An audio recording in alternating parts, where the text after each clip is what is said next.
In this video, we will be installing our firewall, the wall that will divide the duplex apartments and provide some type of fire safety, just in case there's a fire on one side, that it won't damage the other side, or at least will provide the fire department with a little more time to put out the fire. So what I did was I went ahead and used the individual drywall pieces to provide you with an example of how this might have been assembled. So you're going to need a firewall to separate the two garages, and this firewall will run the length of the building.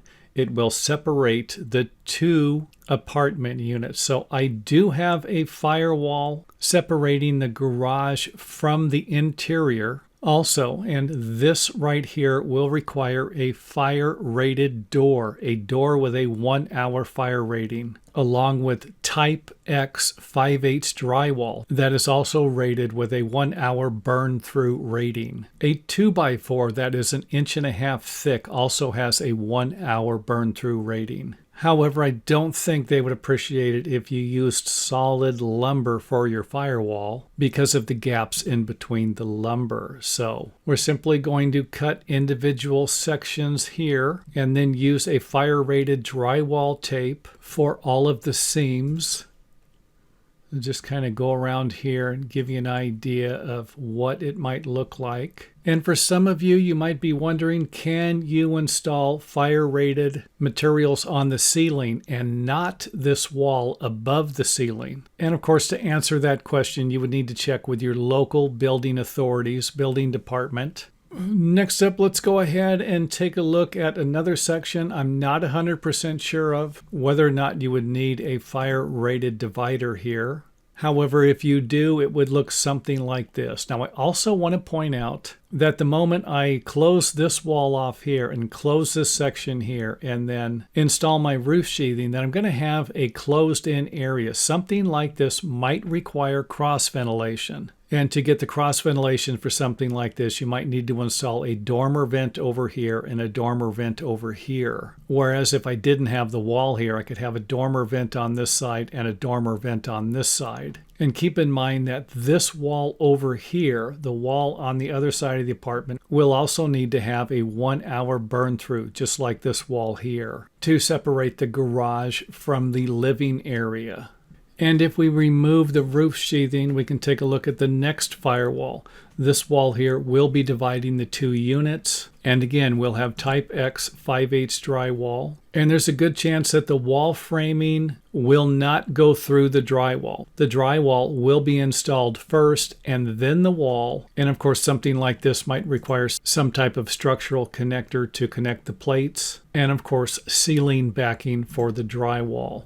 So you're going to want to install the drywall first, then load the roof before installing the drywall backing, unless it's going to be hanging from the roof trusses or floating with the roof trusses and not connected to our firewall. So here we have an idea of how the drywall might be installed and then finished with some type of approved tape and finishing materials. Next up, let's go ahead and change things up a bit. This time we're going to build a wall. We're going to frame a wall and then put an access opening into the fill area to provide us with something, in my opinion, that will work a little bit better. So again, a wall 16-inch on center studs, and the ridge will be on the other side of the wall. As you can see here, it's going to be off-centered a little bit. And this wall here is going to be a little bit on this side of the ridge. And of course, the top framing plates that we have here will be the same height as the top of the trusses, and our sheathing will nail to the top of these walls here. So not too difficult to build in my modeling program, but might be a little more difficult to build out in the field. So again, our gap between the wall framing so that our fire rated materials will run through here. And again, you would need to check with your local building department to see if you would need to do that, or if you could have the top plates connecting together and then drywall around the wall. And I really don't see where that would be a problem either. And of course, let's reinstall our drywall and our roof trusses, and then install a piece of backing so that we can connect everything together here along with our ceiling backing here. And again, the ceiling backing should be installed after the roof is loaded, especially if you don't need it to be, or have it installed to where it's connected to the roof trusses and not connected to the wall so that it can move up and down with the engineered roof truss system. And I do have other videos showing how all of this here gets connected together. And next up, let's go ahead and install our roof sheathing with our access and ventilation hole. This hole right here will allow us to get into this area here if needed and still provide us with a fire rated divider.